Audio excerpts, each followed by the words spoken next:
নমস্কার সকল দর্শক বন্ধুদের অনেক অনেক স্বাগত। আবার আমরা চলে এসেছি সেই অনুষ্ঠান নিয়ে, আপনাদের খুব কাঙ্ক্ষিত অনুষ্ঠান, খুব প্রত্যাশিত অনুষ্ঠান, যেই অনুষ্ঠানের মাধ্যমে আপনারা অনেক কিছু যেমন পাচ্ছেন তেমনি সেটাকে গ্রহণ করে আপনারা ভালো আছেন। সবচেয়ে বড় কথা হলো এটাই, আপনারা ভালো আছেন। এখন নতুন বছর যখন আমাদের আসন্ন, একদম নতুন বছর যখন অলরেডি পড়ে গেছে, নববর্ষের যে আন্তরিক শুভেচ্ছা অভিনন্দন সেটা তো রইলই, তার সঙ্গে আমরা কিভাবে ভালো থাকবো। তখন এক এক করে বছর চলে যায়, কিন্তু সময় চলে যায়, সবই চলে যায়, কিন্তু ওই যে মানুষের জীবনে দুঃখ বেদনা, অসুখী আনহ্যাপি লাইফ সবকিছু থেকে যায়, কিন্তু সেটাকে থেকে কিভাবে আপনি রেকটিফিকেশনের মধ্যে ভালো থাকবেন, এটাই হলো সবচেয়ে আমাদের কাছে পাওয়ার আশা। নিশ্চয়ই পাবেন। তখন সেই অনুষ্ঠান নিয়ে আপনাদের কাছে আমরা পৌঁছে যাই, কিভাবে নতুন বছর, নতুন দিগন্তে, নতুন ভালোবাসা, নতুন একটা আনন্দ উচ্ছ্বাসে যাতে আমরা ভালো থাকি, আর্থিক সচ্ছলতা। তখন আর্থিক দিকটা যদি আমাদের স্ট্রং থাকে তাহলে মানে জীবন পথটাও অনেকটা স্বচ্ছ হয়, অনেকটাই জীবন পথটা যেটা কর্কশ হয়, অনেকটা রূঢ় হয়, যেটা সুগম হয় না, সেই জায়গাটা মনে হয় মসৃণ হয় যখন আর্থিক দিক থেকে আমরা একটু স্ট্রং হই। তখন আর্থিক দিকটা যদি আমাদের ঠিক থাকে তাহলে মনে হয় আমাদের পরিবারকেও আমরা ভালো রাখতে পারি, পারিপার্শ্বিক সবকিছু, নিজেকেও যেমন ভালো রাখতে পারি, সব দিক থেকে ভালো থাকি। এবার সেটাকে কিভাবে আপনি স্ট্রং করবেন সেই টিপস টোটকা আজকে আপনারা পাচ্ছেন, সেটা স্যার আপনাদের কথা দিয়েছে, নিশ্চয়ই আপনাদের সেভাবে দেবেন। আর্থিক দিক থেকে সমৃদ্ধি, সুখ শান্তি সমৃদ্ধি সর্বক্ষণ আপনাদের বাড়িতে যাতে প্রবেশ করে, ঘিরে থাকে, এবং সবকিছু দিক থেকে আমরা যেন উন্নতির শিখরে যেতে পারি, সবকিছু এই নিয়ে আমাদের আলোচনা হবে। আজকে আমাদের সঙ্গে স্টুডিওতে উপস্থিত হয়েছেন প্রতিদিনকার মতন আজও তিনি আমাদের সঙ্গে রয়েছেন জ্যোতিষাচার্য শ্রী জগন্নাথ মুখার্জি মহাশয়, যিনি কিন্তু জ্যোতিষ, তার সঙ্গে তো আপনারা জানেন সংখ্যা তত্ত্ববিদ, যিনি কিন্তু বাস্তু কনসালটেন্ট, অর্থাৎ একজন সুদক্ষ বাস্তুবিদ, বাস্তু বিশেষজ্ঞ, এবং তার সঙ্গে তিনি কিন্তু কেপি অ্যাস্ট্রোলজার, অর্থাৎ কৃষ্ণমূর্তি পদ্ধতি এবং সনাতন জ্যোতিষ, যেটাকে মেলবন্ধন করেই তিনি কিন্তু মানুষকে দীর্ঘ বছর ধরে উপকার করে যাচ্ছেন। আজও তিনি আমাদের সঙ্গে রয়েছেন শ্রী জগন্নাথ মুখার্জি মহাশয়। তাকে স্বাগত জানিয়ে আমাদের আজকের অনুষ্ঠানের পথ চলা। স্যার আপনাকে স্বাগত। নমস্কার।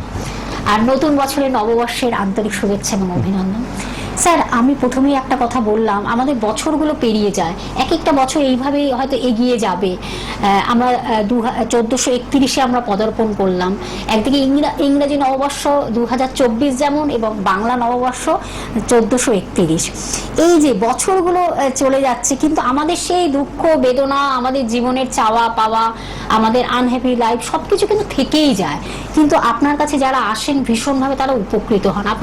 আপনি যেমন আপনার সঠিক প্রতিকার প্রতিবিধান দিয়ে, আপনি গাইডলাইন্স দিয়ে মানুষকে একদম সর্বা তাদের গন্তব্যস্থলে পৌঁছে দেন, একদম তাদের সুখী লাইফ, যেটাকে বলে সুখ শান্তি সমৃদ্ধি কিভাবে সর্বক্ষণ তাদের মধ্যে থাকবে, অর্থনৈতিক দিক থেকে কিভাবে তারা স্ট্রং হবে, এবং তার মধ্যে যাতে সেই সমৃদ্ধিটা যাতে থাকে, স্ট্রংনেসটা থাকে, সেটা আপনি সেভাবে তৈরি করে দেন। আজও আমরা সেই বিষয়ে জানবো। তখন নতুন বছরে যখন আপনার কাছে আমাদের এটাই রিকোয়েস্ট, বন্ধুদের হয়ে আমি বলবো যে এই যে কিভাবে আর্থিক দিক থেকে আমরা স্ট্রং হব, আর্থিক দিকটা আমাদের খুব সঠিক, মানে একটা স্বচ্ছতা থাকবে, আর্থিক দিকটা কিভাবে একটা সুগম হবে, মসৃণ হবে, খুব সহজে যাতে আমরা রোজগার করতে পারি, সেটাকে ইনকাম করে রাখতে পারি, সেভিংস করে রাখতে পারি, মানে কোনোভাবে জলের মতন যাতে খরচ না হয়ে যায়। মানে হয়তো অনেকে এমনও আছে স্যার যে আয় করছে কিন্তু মানে ব্যয়টা যেন জলের মতন বেরিয়ে যাচ্ছে, এই জায়গাটা যেন পজিশন না হয়।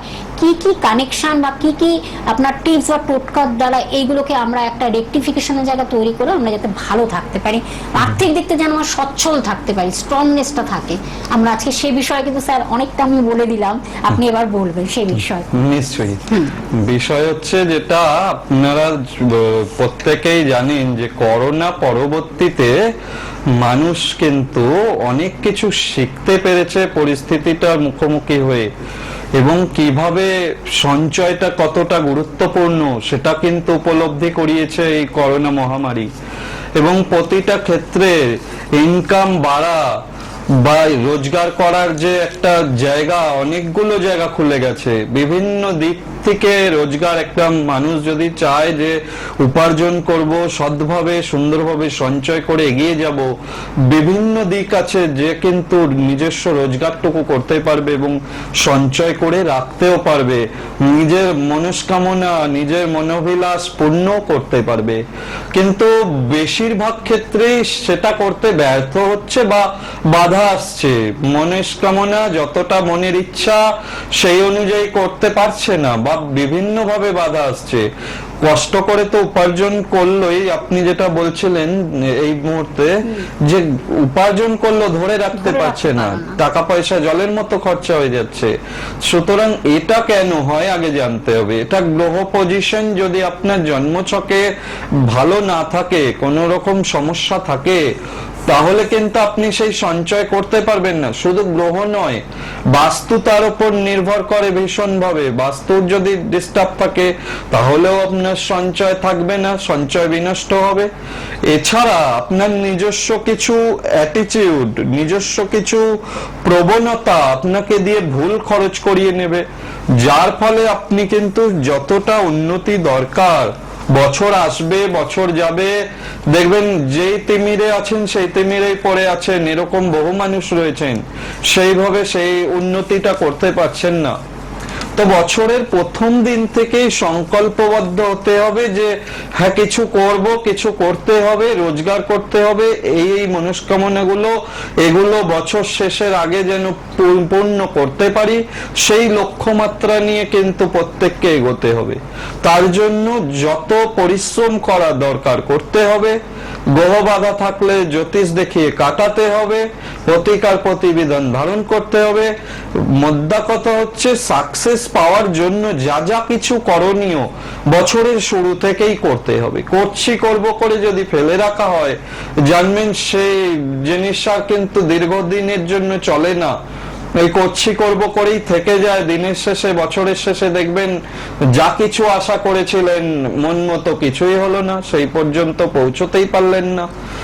এর প্রধান কারণ হচ্ছে বিশেষভাবে নিজের প্রতি সিরিয়াসলি না যুক্ত থাকা, নিজেকে দেখিয়ে নেওয়া, জ্যোতিষ দেখিয়ে যদি কোনো গ্রহ দোষ থাকে, গ্রহ বাধা থাকে, যতক্ষণ না আপনি সেটাকে প্রপারলি কাটাচ্ছেন বা যথাযথ প্রতিকার ধারণ করছেন, ততক্ষণ কিন্তু আপনি সেই লক্ষ্যমাত্রা থেকে বঞ্চিত হবেন। কেন, গ্রহ নক্ষত্রের সমস্তটাই কারসাজি। এই গ্রহ নক্ষত্র যেভাবে চলবে, যেভাবে মুভমেন্ট করবে, সেইভাবেই মানুষের জীবন আবর্তিত হয়।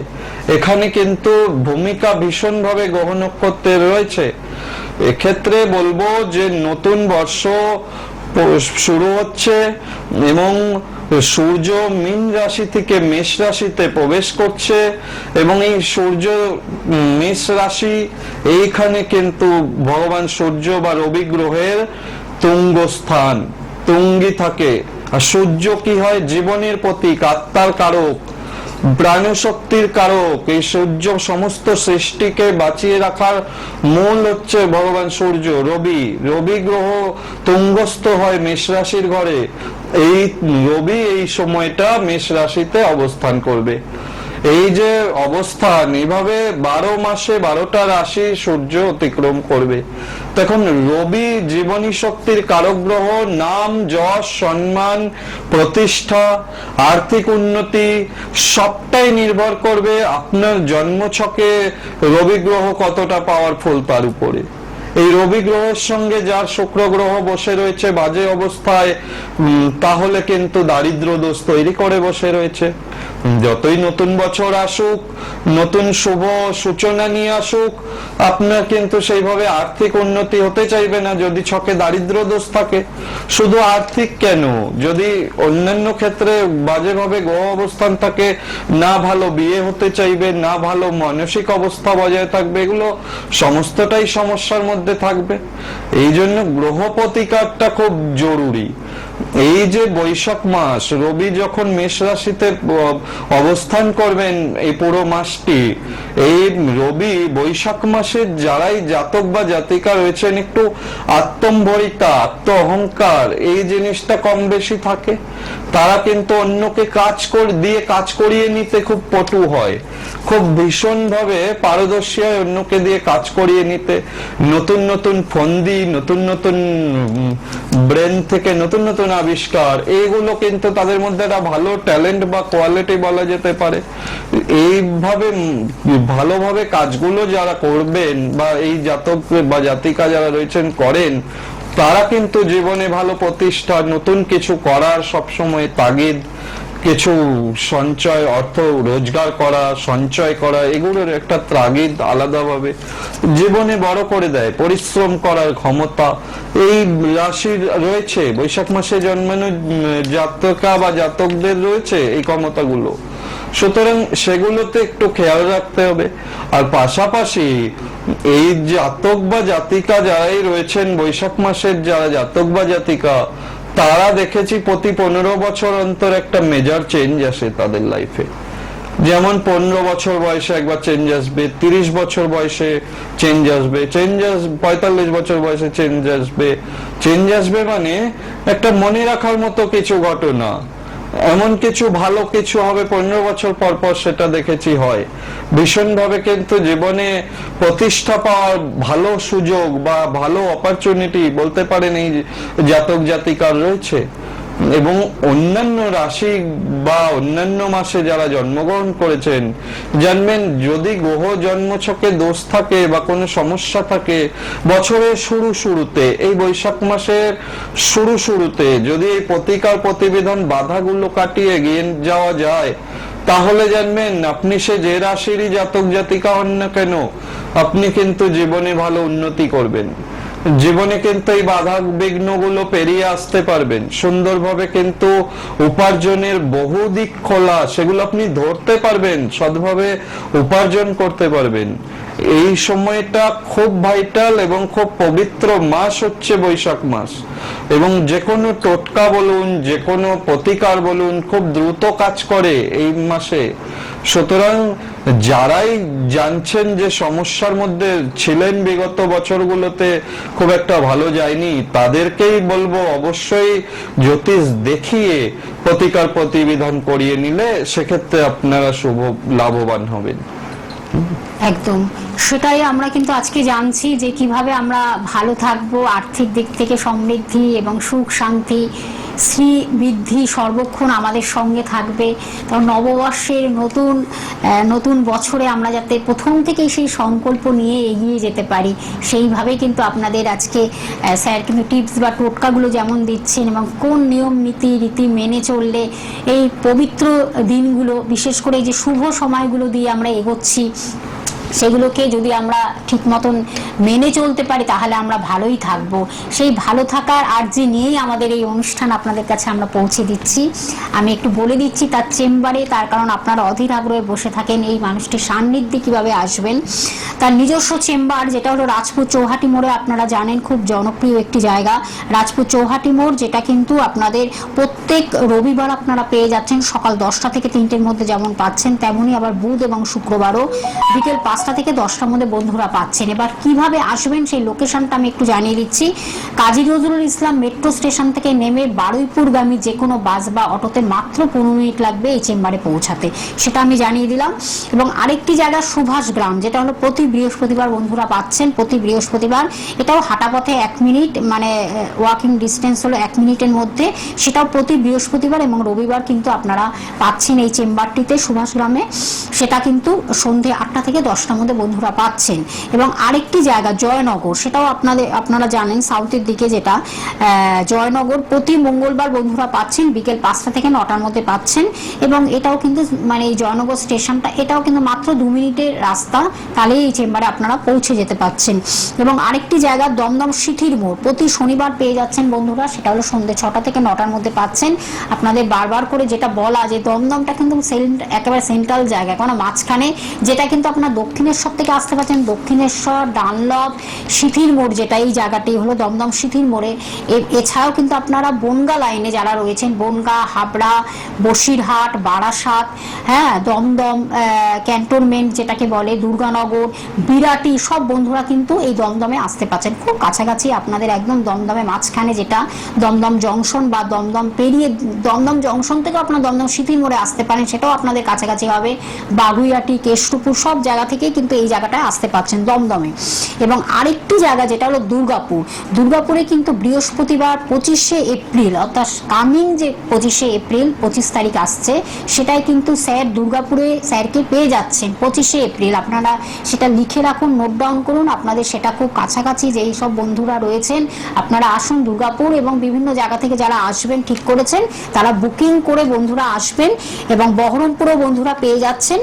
আর দুর্গাপুর হলো 25শে এপ্রিল, আপনারা লিখে রাখুন সেটা, এবং বহরমপুরও পেয়ে যাচ্ছেন। ফোন নাম্বারটা আমি জানিয়ে দিচ্ছি, অগ্রিম বুকিং করে আসবেন, মানে কোনো উইদাউট অ্যাপয়েন্টমেন্ট ছাড়া কিন্তু একদম আসবেন না, অ্যাপয়েন্টমেন্ট করে আপনারা অগ্রিম বুকিং করে আসবেন। যেটা হলো ফোন নাম্বারটা জানিয়ে দিচ্ছি, টিভি স্ক্রিনে যেটা রেড বক্সে দেখতে পাচ্ছেন 9051200976, এটি হলো বুকিং নাম্বার বা হেল্পিং নাম্বার, যোগাযোগ নাম্বার। এই নাম্বারের মাধ্যমে বুকিং করে চেম্বারে চলে আসবেন। স্যার আমরা আবার একটু আলোচনা করি। নিশ্চয়। বৈশাখ মাসে যাদেরই জন্ম, তারা যারা বিয়ের জন্য চিন্তা ভাবনা করছেন তারা কিন্তু অবশ্যই খেয়াল রাখবেন, শ্রাবণ মাসে জন্মানো এবং আশ্বিন মাসে জন্মানো পাত্র বা পাত্রী আপনাদের জন্য শুভ হয় না। সেক্ষেত্রে কিন্তু সেটা একটু বিবেচনা করে মাথায় রেখে তাহলে এগোলে কিন্তু দেখবেন আপনাদের জন্য ভালো হবে। সেক্ষেত্রে কিন্তু ভাদ্র মাস, কার্তিক মাস, পৌষ মাসে যাদের জন্ম তাদের সঙ্গে বৈশাখ মাসের জাতক বা জাতিকাদের যদি বিয়ে হয় তাহলে কিন্তু শুভ হয়। এ বিষয়ে আরো অনেক কিছু দেখা থাকে, জটক বিচার করে দেখে নিতে হয়, অনেক কিছু বিবেচনা থাকে, কিন্তু প্রাইমারি পর্যায়ে যখন দেখবেন তখন কিন্তু এই মাসের জাতক বা জাতিকাগুলো আপনাদের জন্য ভালো হবে, বিয়ের জন্য প্রাইমারি নির্বাচন করার ক্ষেত্রে সুবিধা হবে। সেক্ষেত্রে খেয়াল রাখবেন, চৈত্র মাসে জন্মানো কোনো বন্ধু আপনার জন্য কিন্তু ভালো হবে না। বৈশাখ মাসে যারা জন্মেছেন তাদের জন্য, চৈত্র মাসের যারা জাতক বা জাতিকা তাদের জন্য ভালো বন্ধু হয় না, বন্ধুত্ব বিচ্ছেদ হয়ে যায়। সেক্ষেত্রে খেয়াল রাখতে হবে। আর যাদেরই এই বৈশাখ মাসে জন্ম তারা একটু চেষ্টা করবেন লাল কোনো ধরনের পোশাক যদি নিয়মিত পরা যায়, লাল, কমলা, গেরুয়া এই ধরনের যদি পোশাক পরা যায় সেক্ষেত্রে কিন্তু খুব ভালো উপকার পাওয়া যাবে। এছাড়া যাদের ধরুন নীল এবং বেগুনি বর্ণটা কিন্তু অশুভ বর্ণ, বৈশাখ মাসের জাতক বা জাতিকাদের ক্ষেত্রে নীল এবং বেগুনি বর্ণটাকে যতটা সম্ভব অ্যাভয়েড করে চললেই সেক্ষেত্রে কিন্তু শুভ হবে। এবং এই বৈশাখ মাসে যাদেরই জন্ম এবং যারাই চাইছেন যে আগামী কাল থেকে অনেকেই নতুন বছর যেহেতু পড়বে, দিনটি শুরু করুন অবশ্যই ভগবান গণেশের বন্দনা করে, ভগবান গণেশের পুজো করে, স্নান সেরে বয়োজ্যেষ্ঠদের প্রণাম করা, এটা কিন্তু খুব শুভ এবং এতে কিন্তু ভীষণ আশীর্বাদ পাওয়া যায় গুরুজনদের। এবং তার সঙ্গে গৃহ দেবতাদের পুজো করা, গৃহ দেবদেবীর পুজো করলেও কিন্তু খুব ভালো উপকার পাওয়া যায়। এবং স্নান সেরে সূর্যার্ঘ্য দেওয়া, এটাও কিন্তু কালকে যেহেতু রবিবার এবং রবিবারে নববর্ষ সূচনা হচ্ছে, সুতরাং প্রত্যেকে চেষ্টা করুন, শুধু বৈশাখ মাসে জন্মেছেন বলে দিতে পারবেন অন্য মাসে হবে না এমনটা বলছি না, প্রতিটা মাসেই যাদের জন্ম, আপনি যে রাশি যে নক্ষত্রেই জন্ম, শুভ হবে ভীষণ ভাবে। ভগবান সূর্যদেবকে সূর্যার্ঘ্য দেওয়া, সূর্যার্ঘ্য দেওয়ার নিয়ম আগেও বলেছি, আবারও বলে দিচ্ছি। এটা তামার কোনো ঘটি নিতে হয় বা তামার কোনো পাত্রের মধ্যে জল নিতে হবে, অল্প আতপ চাল, লাল চন্দন, দূর্বা এবং লাল ফুল, জবা ফুল হলে ভালো হবে। এবং এটা নিয়ে খোলা জায়গায় দাঁড়িয়ে বা আপনি ঘরের ভেতরেও করতে পারেন, ভগবান সূর্যদেবের উদ্দেশ্যে পূর্ব দিকে দাঁড়িয়ে ওং জবা কুসুম সংকাশং কাশ্যপেয়ং মহাদ্যতিম ধন্তারিং সর্ব পাপগ্নং প্রণতস্মি দিবাকরম, এটা হচ্ছে সূর্য প্রণাম মন্ত্র। এই সূর্য সহস্রাংশ তেজরাশে জগৎপতে অনুকম্পয়মং ভক্তানু গৃহনর্ঘং দিবাকরম এসো অর্ঘং ওং নমো ভগবতে শ্রী সূর্যদেবায় নমো। এই অর্ঘ্য মন্ত্র যেটি, এই মন্ত্রটি দিয়ে অর্ঘ্য দিতে হবে। আর ওং জবা কুসুম সংকাশং কাশ্যপেয়ং মহাদ্যতিম ধন্তারিং সর্ব পাপগ্নং প্রণতস্মি দিবাকরম নমো শ্রী ভগবতে শ্রী সূর্যদেবায় নমো, এই মন্ত্র সূর্যদেবকে প্রণাম করতে হবে। এটাতে রোগ মুক্তি ঘটে, মান সম্মান, যাদের বদনাম বেশি আসছে তাদের বদনাম কাটাতে এই মন্ত্রটি ভীষণভাবে সাহায্য করে। এটা শুরুটা করবেন এবং সম্ভব হলে প্রতিদিন সূর্যার্ঘ্য দিন, আর না সম্ভব হলে প্রতি রবিবার করে সূর্যার্ঘ্যটা দিন, দিলে কিন্তু খুব উপকার পাবেন। এছাড়া আরেকটা গুরুত্বপূর্ণ টোটকা রয়েছে, সেটা হচ্ছে আপনারা মাটির ভাঁড় কিনে আনুন। মাটির ভাঁড় কিনে নতুন কঞ্চি 1 বিঘা সমান নতুন কঞ্চি কেটে তার মধ্যে একটু লাল শালু পতাকার আকারে কেটে ওটা লাল সুতো দিয়ে বেঁধে নিন কঞ্চির গায়ে, এবং ওই মাটির ভাতটার মধ্যে ওই খড়ি মাটি, যেটা সাদা রঙের, এটা দশকর্মায় পাওয়া যায়, ওই খড়ি মাটি ভর্তি করুন। ভর্তি করে ওটা ওই পতাকাটা গেঁথে দিন, দিয়ে ঠাকুরের আসনে রেখে দিন উত্তর দিকে করে। এটা সারা বছর রাখুন, দেখবেন সবসময় শ্রীবৃদ্ধি থাকবে। বদনাম, অপযশ, কোনো বাজে নজর, যে কোনো বাধা বিঘ্ন এতে কিন্তু দূর হবে। এটা কিন্তু খুব ভালো জিনিস। পরের বছর আবার ওটাকে জলে দিয়ে আবার নতুন করে করতে হবে একই নিয়মে। এটা করুন, এটাতে ভালো উপকার পাবেন, দেখবেন আস্তে আস্তে আর্থিক সমৃদ্ধি হবে। আরেকটা খুব গুরুত্বপূর্ণ হচ্ছে আর্থিক ক্ষেত্রে, যেহেতু শুরুটা আমরা করলাম আর্থিক নিয়ে, আর্থিকটা খুব সচ্ছলতা নেই, বিভিন্ন ভাবে কষ্ট পাচ্ছেন, সেক্ষেত্রে বলবো কলা গাছের পুজো ভীষণ উপকারী। এটা একটা টবের মধ্যে কলা চারা বসিয়ে নিতে হবে, নিয়ে সেটাকে আপনি হলুদ কাপড় দিয়ে বেষ্টন করে এবং হলুদ সুতো 7 পাকে বেষ্টন করতে হবে, করে ওটাকে স্থাপনা করুন। হলুদ কাপড়ের উপরে স্থাপনা করবেন, ঠাকুর ঘরেই করুন, এবং সামনে ঘিয়ের প্রদীপ, পিতলের প্রদীপে ঘি দিয়ে জ্বেলে দিন, এবং একটা স্টিলের বাটিতে কাঁচা হলুদ, কাঁচা দুধ, একটু কেশর এটা নিয়ে নিন, এবং ভোগ হিসেবে যেটা দিতে হবে কাঁচা ছোলা আর আখের গুড় আর দই, এটা ভোগ হিসেবে দিন। ধূপকাঠি জ্বেলে দিন এবং হলুদ ফুল দিয়ে মনস্কামনা জানিয়ে পুজো দিন। স্টিলের বাটিতে যে মিশ্রণটি, কাঁচা দুধ, কাঁচা হলুদ আর কেশর, ওটি নামগোত্র করে কলা গাছের গোড়ায় ঢেলে দিন। দিয়ে ওখান থেকে আপনি আবার ওই কলা গাছের গোড়া থেকে মাটি নিয়ে নিজের কপালে তিলক মতো পড়ুন। এটা আপনারা নিয়মিত আগামী পয়লা বৈশাখের দিনও করতে পারেন, বৃহস্পতিবার করতে পারেন। শুক্লপক্ষের বৃহস্পতিবার এই কলা গাছের পুজোটা করা যায়, খুব শুভ হয়। নিজেরা পারলে খুব ভালো, নিজেরা করা যায় এইভাবে, যেভাবে বলে দিলাম সেভাবে। মা লক্ষ্মীকে পুজো করা সেইভাবে করবেন, যেভাবে মা লক্ষ্মীকে ঘরে পুজো করেন একদম সেইভাবে আরাধনা করবেন, মনের ভক্তি দিয়ে পুজোটা করবেন। আর যারা নিজেরা পারবেন না, কোনো পুরোহিত মশাই, ব্রাহ্মণকে ডেকে আপনারা পুজোটা করান। সেক্ষেত্রে কিন্তু দেখবেন আর্থিক সমৃদ্ধি সবসময় বজায় থাকবে, আর অর্থের কষ্ট হবে না। ডে বাই ডে কিন্তু আস্তে আস্তে উন্নতি হতে থাকবে, অর্থ আসতে থাকবে, ঋণ মুক্তি ঘটতে থাকবে। এ ভীষণ উপকারী টোটকা, এগুলো আপনারা যদি পালন করতে পারেন আশা করি ভালো উপকার পাবেন। এবং যাদেরই মোটামুটি চেষ্টা করবেন জন্ম ছকে যদি কোনো খারাপ দোষ থাকে, সে আপনি যতই টোটকা করুন, যাই করুন, সুফল আসতে কিন্তু ভীষণ বাধা হয়। ধরুন ভালো টোটকা করলেন কিন্তু সুফল সেই মাত্রায় আসছে না, অল্প আসছে, যতটা হওয়ার কথা ততটা হচ্ছে না, এরকম দেখা গেছে অনেকের হয়। অনেকের আবার একবারই টোটকা করলে খুব ভালো হয়ে যায়, অনেকের আবার টোটকা করলেও দেখা যায় হ্যাঁ হচ্ছে, অল্প অল্প হচ্ছে। তো যাদেরই অল্প অল্প কিছু উন্নতি হচ্ছে তারা জানবেন জন্ম ছকে হয়তো কোনো গ্রহ বাধা ভাবে রয়েছে, তো সেই গ্রহটির প্রতিকার প্রতিবিধান অবশ্যই দেখিয়ে নিয়ে তারপরে করুন, এবং সঙ্গে টোটকাগুলোও পালন করুন। দেখুন আর্থিক সমৃদ্ধি আসবে, বছরের প্রথম দিন থেকেই ভালো থাকতে পারবেন। একদম সেটাই। একজন অভিজ্ঞ সঠিক মানুষের সান্নিধ্যে আসুন, যিনি কিন্তু এইভাবে তার জ্ঞানের আধার, অর্থাৎ জ্ঞানের যে পরিধিটা তার এতটা বেশি, সেটা আপনারা বুঝতেই পাচ্ছেন। কিভাবে তিনি কিন্তু একের পর এক ধারাবাহিকভাবে আপনাদের জানিয়ে যাচ্ছেন কিভাবে ভালো থাকা যায়। সৌভাগ্য সর্বক্ষণ আমাদেরকে ঘিরে থাকে।